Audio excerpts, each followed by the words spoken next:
You never know who's going to win. It's... That's fantastic.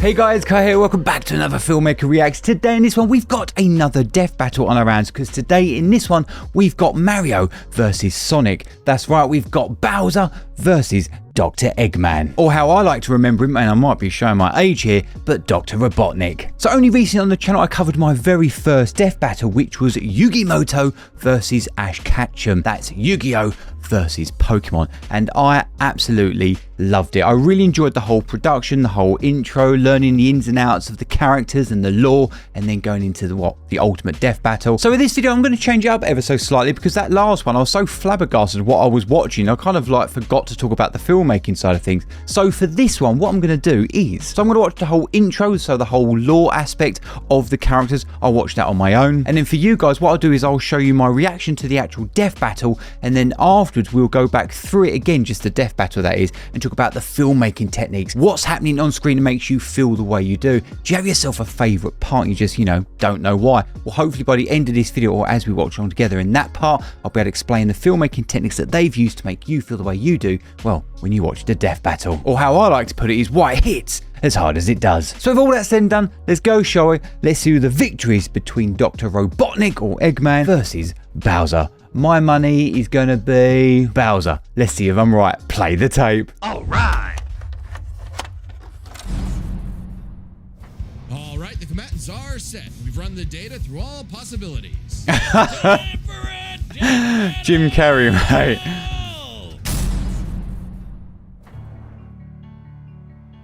And I heard you guys were telling me that they changed the animation up. So the other one was like 3D, so this is more 2D elements. This territory is now the base for my upcoming Eggman Land 2. What a joke. I am Dr. Eggman, your new genius overlord. Okay, well there's your 3D elements. They love a zoom in and out, don't they? Like a rapid tracking shot in. And playing loads on the Z-axis. I'll talk more about the filmmaking afterwards.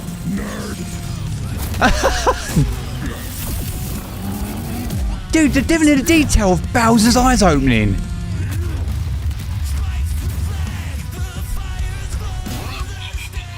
You call these toys an invasion force? I've seen Toads do better. That's a decoy, idiot. This power is without peer. It is the ultimate strength. Oh, that? They did mention who that character was. Never knew of him either. It's like a metal thing, isn't it?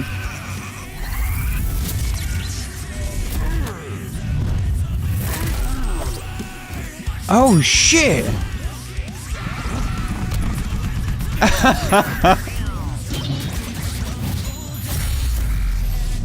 As I said, in that whole lore section, they tell you loads of things that they're going to bring into the fight. Because this motherfucker negates things, isn't he?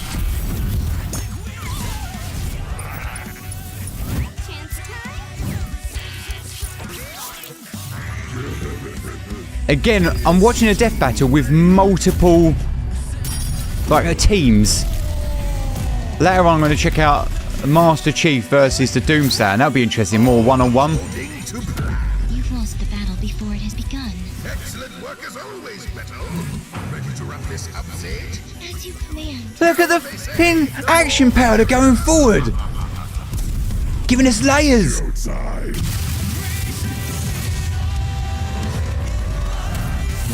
I love the soundtrack on this. It's very anime inspired, isn't it? Tell it just by the speed lines. Hey, what fucking kaiju battles going on there?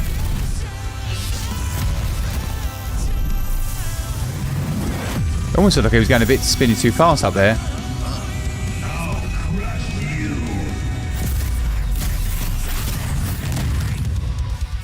I love the silhouettes on this. Fucking hell. Oh, he had to go. Mate, that Metal Sonic is bad.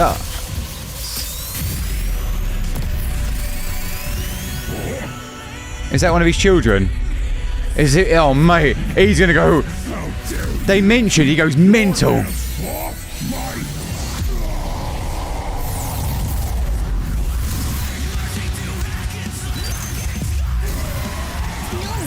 He's taking out his subordinates, isn't he? Dude, the warping of the animation.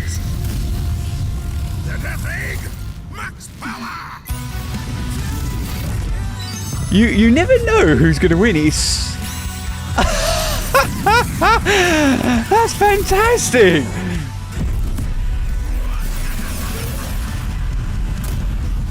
Man, they made Robotnik badass in this.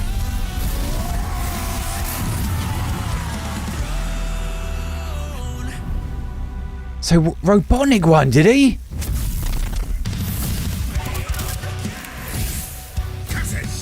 Sage, fire it again.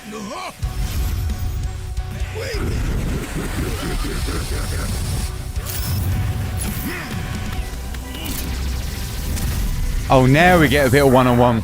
So long, Doctor. It's gonna be. Oh, I thought you were gonna see his blood splatter on there. Checkpoint! I absolutely loved that. I thought that was so good. And to be fair, right, they're so good at keeping like you on your toes. Literally through the majority of that, I was like, oh my god, I think Bowser's going to lose it. I think Bowser's going to lose it. Because Dr. Robotnik or Eggman kept not playing, well, kind of playing his trump card, and I absolutely loved it. It was getting bigger and bigger, and then he's like, get your ultimate attack.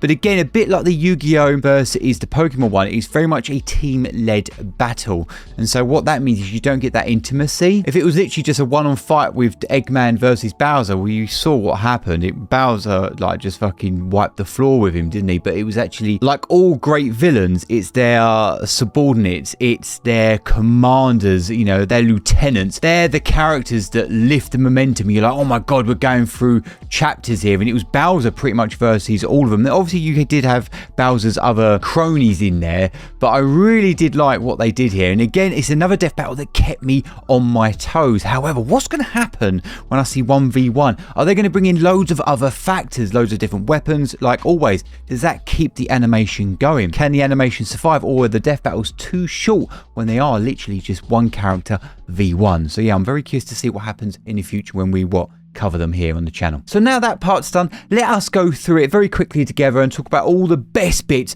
the most cinematic parts, and what they're doing on screen to make this 2D animation hit as hard as it does. So yeah, let's dive in. Straight away, it's got that cinematic quality to it, even though it's just a 2D plane, because look at the camera dollying forward, okay? Very cinematic. That's what cinema means. It means movement.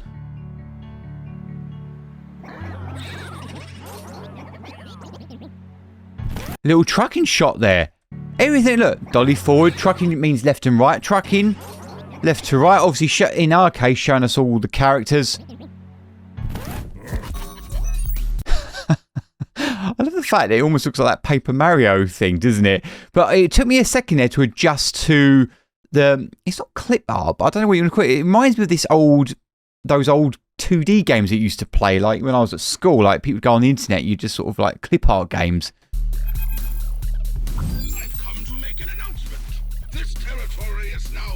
Straight away, they're very quickly, look, even a static shot like that, let's go back 10. Dolly forward, truck right, left to right. Now they're punching back. Quick, static shot, but watch this. Loads of shit is happening on screen at any one point. So that's why your eyes are like, oh my god. I took quite a lot heavily at the beginning part. It's just to sort of set the tone of the film that we're watching. And then as we go through, I'll speed up. But then it tilts up the trajectory. The trajectory of, well, the thread of storytelling is just marvelous. Your eyes are, you know exactly where you're meant to be looking. Zooming in. What a joke. And that's why it doesn't get boring. And look at all these layers, because the camera's whipping in and about, is crash zooming in, crash zooming out. And if you go look at negative spaces, okay, so let's go back another 5. Watch this with the Bowser. And so again, this is a great way to set the tone of the animation. And literally these things I'm talking about now covers the entirety of the video. So this is why I sort of dive heavily in the intro, because one, you have 7 seconds to set the tone and get people addicted and lured in to the story. Okay. So you've got this here. Okay, let's just go frame by frame. So you've got, look at this composition here. You've got 3D mixed with 2D elements. You've got loads of light and shadow and things like that. But you've got your foreground, you've got your mayground here, and your background. So that's your 3 layers. With this, you technically 4 layers. But you've got this information here. He buggers off, and then it changes. They go, and then it's filled up as the camera then just does a quick little zoom out. Normally, you track out or dolly out. But with this, it's obviously just a little zoom out. But it's filling the space up all the time. So the composition is always 4. I love these little RGB splits that they're doing. I don't know if that's on the zoom itself or... Let me go back and watch it. No, it's always there. Maybe they're doing it because it gives a shadow there, a bit like a tattoo. Or anything really. That shadow allows it to pop. What we would do in the film is we'd give them an edge light. You can see here there's an edge light on them. And what you would use it for in real life is to allow the subject to distance themselves from the background or whatever it is. So it allows, remember, you're trying to tell a 3D dimensional space through a 2D plane, which is your TV screen or your phone or whatever it is that you're watching on. And the fact is these are 2D, they've got to work even harder to make these 3 elements to give us foregrounds, maygrounds and backgrounds. But let's get into the action. And then when it is a bit boring, or not boring, that's a bit offensive to say that, but when it is a bit plain, should we say, yeah, you've got these things, foreground, mayground, background. What they're doing is they're blurring it. They're just giving us a little bit of a bokeh blur, almost like the bit of cameras coming in and out of focus. It kind of works with the whole robotic part of it. I think even added a sound effect. I love that. And it does, it's like the camera, because it's all robots. I love it. I think it's just little devil in the detail that really lifts up the animation.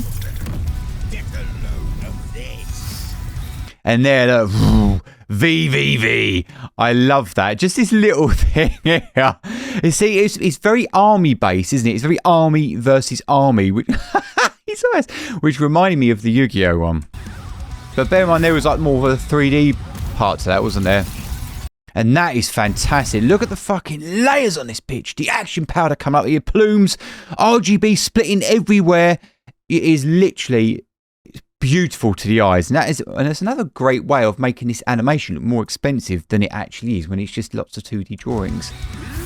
Adding motion blur when it is needed to. And look at the layers. This is why it looks as good as it does. Look at them. All these like little the silhouetted figures. It's brilliant. You've got a massive key light from the back, so they're always popping, and that you can see these edge lights here on these 2D planes. And the motion blur really works for this. That's fucking fantastic. How they make that robotic dragoon thing go on its Z-axis the way back, but using the speed anime lines here works so well. But the thing is, because it is 2D, they're not making it look like harsh cuts. They're almost making it look like a continuous shot, but they're zooming in and out of the camera all the time. So you're following the trajectory of these fireballs with nothing but anime speed blur, and it brings us over to these robots here. But there's your cut, Bob. But your eyes are just completely led. The thread of storytelling is done really, really well. And this is fantastic. It comes out, and again, it just looks like one continuous take because our eyes haven't transitioned for the kinetic energy or the kinetic cutting that they're doing. And that is so cool. But how do you show something going backwards in time or within the space? Adding speed lines. But the speed lines are working. It's just telling our brains very quickly that he's going backwards. And also he's shrinking as well, which helps. Shut up, nerd. And again, it's the speed lines or it's the camera blur in the background. That is what's absolutely saving this. And the thing is, because it's a slightly different colour, your brain's able to tell the difference between a foreground element or a mayground, yeah, which means middle ground, and a background element. You know, it's taking. Oh, I love the fact that they're going into like the bone bowels or whatever it is.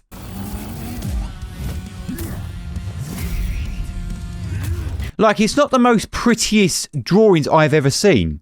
But what's making it look epic and hit as hard as it does is all this action powder, is all these blurred, the motion blur of it. And that is why it looks as fucking good as it does. What's that in the background blurring? Is that Robotnik? And look, they even add, like, the extension of his foot growing. No, what it is because he's getting, the subject's getting closer to the camera, but the speed lines is almost giving me like a dolly zoom effect.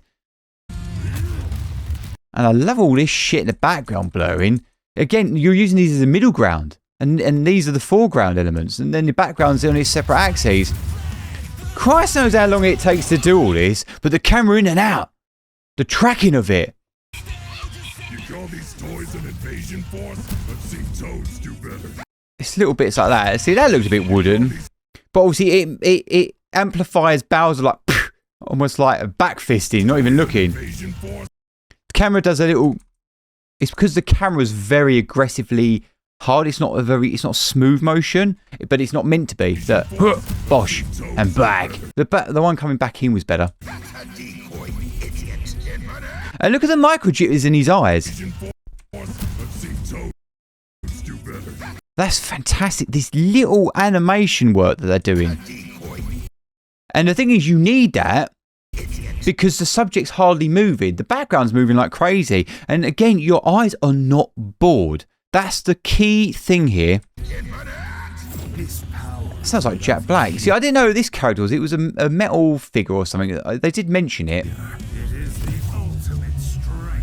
And look how sinister he looks. And the power status, they've dulled him down and lifted him up here. Copying from, you know, his anime does that a lot. They darken the image so they allow the visual effects to pop. Explosions or power around the fist, whatnot. That's exactly what's going on here. And the silhouette. But look at him looking up at him. He's above the 180 line. He has the power status within this exchange. The power struggle within the screen.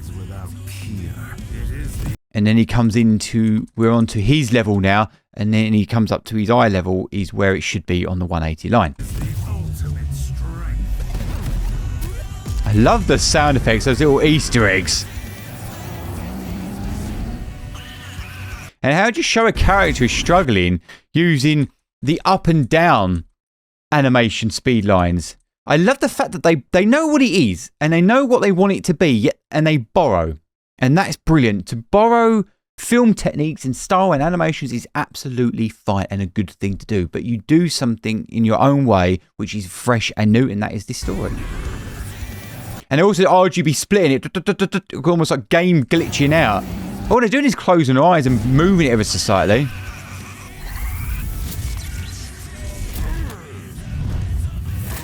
He proper fucked him up that way.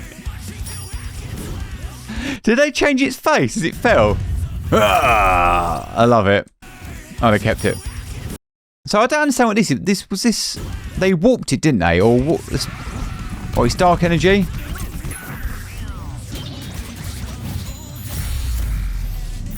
Mate, the robot who's Sonic on this was badass, wasn't he? And I wondered if they were going to throw like a bit of Mario in there or Sonic, but they did it this way. See what I mean? With the camera always moving about, but if you break it down...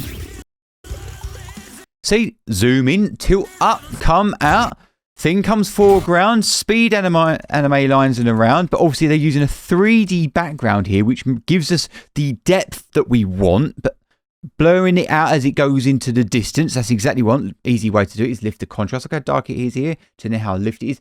Simple way, if you're into painting, same sort of thing. Yeah, even if you look, watch it.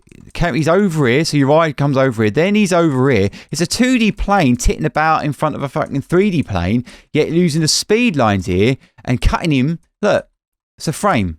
Frame out of speed lines, but it's enough for our brain to show how quickly he's moving. Stitch that together, he looks badass, and it makes the composition look full, and it looks like it's a one camera take. Like, look at the definite details. That one quick frame of King Boo losing his glasses.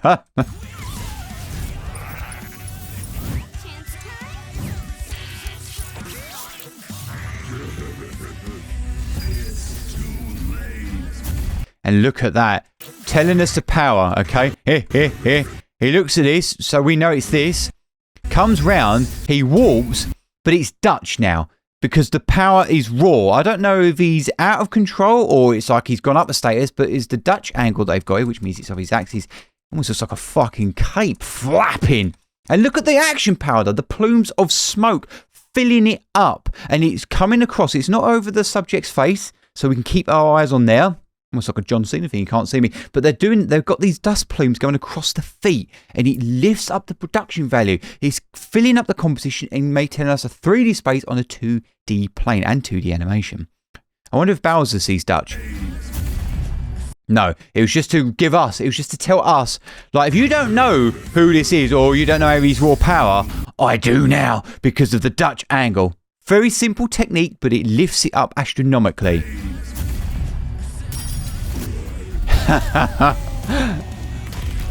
Great way, silhouetted, great way of showing damage and making the impact look badass, almost like he's cut him at the core. Letting our imagination do the work. Let your viewer use this. If you show too much, it'll never be as good. It never will be. We've been covering a lot of feature films on the channel and looking at older films, and now they hide the information, and that's why those films look better in your mind. Yet they don't show anything. That was so good. This is one of my favourite parts. This. He lands, they use the action powder to come up, these plumes. What it does is it gives a key light here. He's silhouetted. Cinematic. Any shot that is silhouetted or with the backlight looks fantastic. And then they've got this ambient glow of him up front with these lovely blooms of light here, like they're using a Pro Mist. RGB splitting the bastard. But look, how many layers we got? It's a 2D drawing. Yet we've got the smoker as foreground, he's the background, and there's your background. 3 layers, composition looks full, looks absolutely brilliant. War has begun. Excellent work as always, Beto. Ready to wrap this up, Sage? Look at the old Sonic, mate. We see him come up here. His hand opens up, thumb up, but it almost looks like he's pointing over here, and then our eye leads up to Dr. Robotnik or Eggman, and then it goes to Sage, As you command. which I don't know what that is. The more the merrier. Showtime. And I love this. And they slow it down. They should do. They're enormous. Film at a higher frame rate and then you bring it back down to normal 24 frames or 6 frames, whatever the fuck you're doing. Yeah, but if you film them fast and slow them down, the bigger they are, the faster the frame rate should be. But when you bring it back down to normal frame rate, they move slower, and they should. Do you ever watch Power Rangers and they look amazing, the Zords coming together, yet when they're fighting, it looks like dudes in suits because the frame rate is wrong. It needs weight.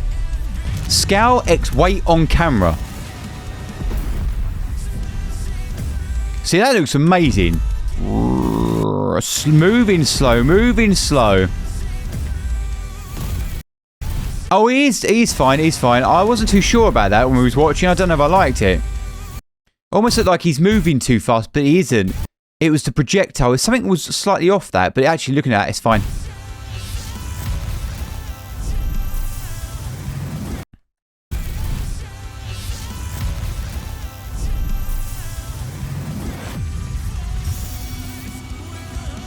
Almost looks too fast, but then you have to understand we're looking at the scale from his perspective. Still, I think it should be a fraction slower or filmed at a faster frame rate and then brought down. It's a bit like when you watch any kaiju versus kaiju prop play. They even when the level is with their view, should we say, they should still move heavily because remember they see like that, but we don't, and we're looking on as a viewer.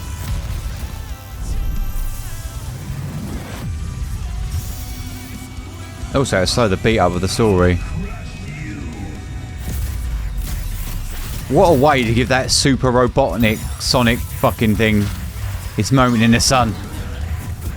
Beautifully done, isn't it?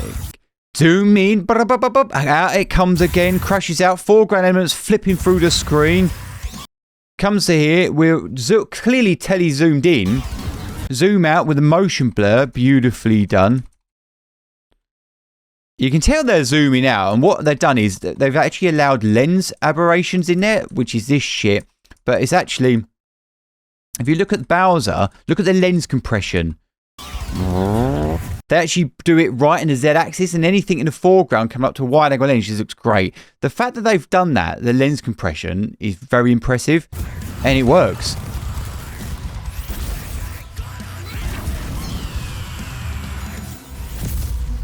And this thing, he had to go, didn't he? And look at this, it's almost their own way of showing Mario versus Sonic.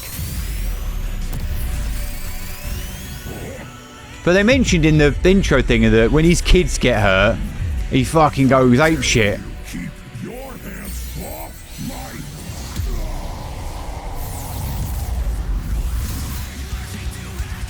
Look at this. Classic anime. Can't see anything. It's just white explosions. But what they do is every now and then, because it is like dead of information, they use all this information here to tell us what the fuck is going on. See that? Clash of light. Yeah? Fill up the composition, but you have all these little shadows, these little flashes of colour in there just to give your brain, like otherwise, because it's dead information, there's nothing going on, but you use this information to sort of stitch it together in your mind that, oh, fucking, it's going backwards and forwards in there. See? That little shadow, little pop in there. Pop, pop, pop, pop. It's enough. I love when they do that. And that, they're almost warping it. Look.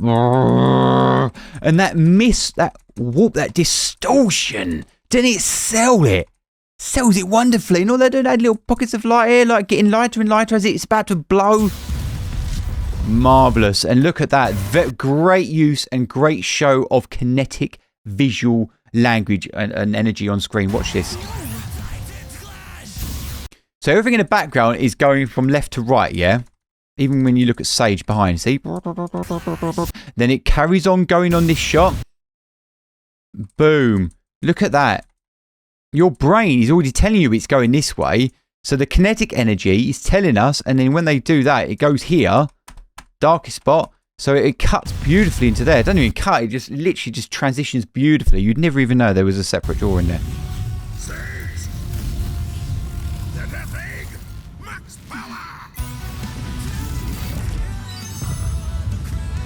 That was one of my favourite bits. It was the soundscape of it, the score of it.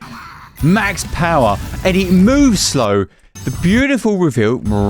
And look at it, it slowly moves. And it was the cut. It was that cut and the silhouette shots.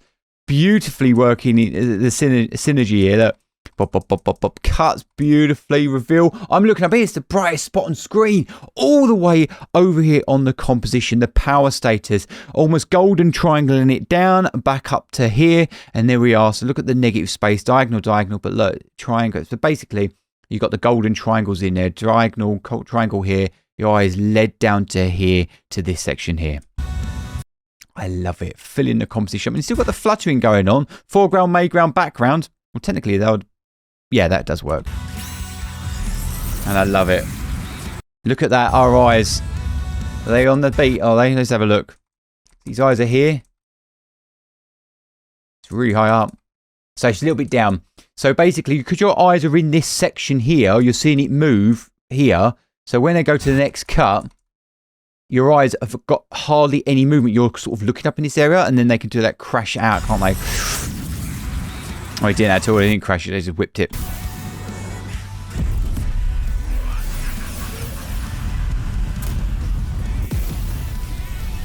Look at him. Orbit strafe around. But to really sell the orbit strafe means when the camera physically orbits around the subject, they use a foreground element to sell it. The background's working, but not as much as this bit here. And look, and they're giving us layers. Foreground, mayground, background. Guys, fill your compositions up. It just makes even a 2D animation like this. Granted, all the special effects, all these drawing splashes of colours lifting up the production value and making every composition look great. But it's also lifting up this whole thing anyway. And it looks so expensive. And it makes you think, well, fucking hell, how long does it take to animate to make something like this? I genuinely, that beat in the battle, where in the soundtrack, the score coming down, I genuinely thought it was over. He'd done it. See, I don't understand. Is this normal? He loses his skin and yet he's still alive. Again, I don't know enough about Super Mario to know. Curses! Sage! Fire is again!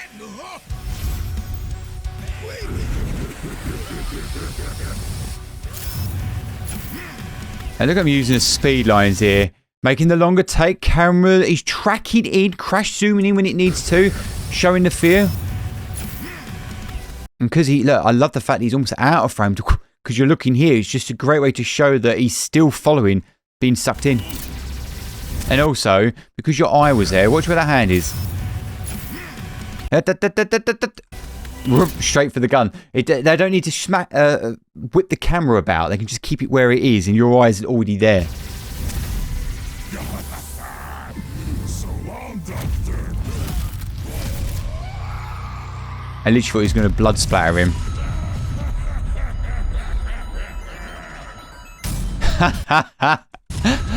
I love the edge light here.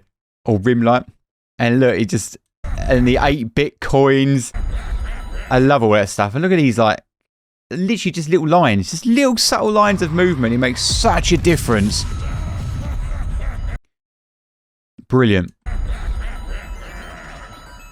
And look, you can even see... like the things moving in the background, like the copy and paste this of it, just literally going up and down. But the shadow, it sells it. It sells it so well. And there you have it, guys. That was my reaction and a filmmaker's breakdown of this death battle, Bowser versus Dr. Eggman. I thought it was utterly brilliant, and I said very early on that I thought Bowser was going to do it, only because magic to me feels unlimited, especially when they started mentioning his children and he sort of goes fucking rage mode and Robotnik's a loner. Yeah, for me, I thought Bowser might do it, but they still got me though. That's how good these death battles are, and I'm utterly enjoying them. I cannot wait now to see a 1v1, or will they do something within the animation or CGI, whatever it is that we're watching? Will they do something where even though it's a 1v1, there is an outside interference to lift it up? And the biggest question I have is those more intimate battles, those 1v1s, will they be shorter because it is 1v1, it is more of an intimate battle, or will they bring in outside interference? Will Cortana step her ugly ring? Will there be demons from the Demon Slayer or Doomslayer? I don't know what it is, but what are they going to do to extend, to pad out the story and the battle? Because let's be honest, if they're only a minute long, they wouldn't be as good, would they? But they want to flush these bastards out, and it is so cool. And also, they leave a massive lasting impression. But as I said, there you guys go. Now you know the secrets, the answer, if you're still here, that is, to why this animation or these animations pop as hard as they do. How do they make they're not ugly, but a very unique art style, should we say? How do they make them look as badass as they do and hit as hard as they do, and make them look upper tier? How to make them look more expensive and think, my God, I could never animate something like that in my life.